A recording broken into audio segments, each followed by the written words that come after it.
জানানো হচ্ছে, শান্তিপূর্ণ আন্দোলনে আমরা কোনো রকম হস্তক্ষেপ করব না। একই সঙ্গে অনুরোধ করছি, আইন মেনে মিছিল করুন। রাজ্য সরকারের সচিবালয় নবান্ন এবং তার সংলগ্ন এলাকায় ভারতীয় নাগরিক সুরক্ষা সংহিতার 163 ধারা জারি থাকে। এই ধারা অনুযায়ী সংশ্লিষ্ট এলাকায় 5 বা তার চেয়ে প্রশাসন কোনো হস্তক্ষেপ করবে না।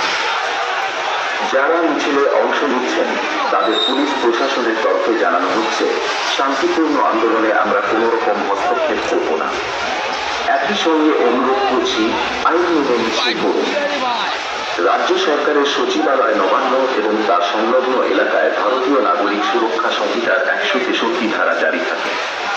এই ধারা অনুযায়ী সংশ্লিষ্ট এলাকায় 5 বা তার চেয়ে বেশি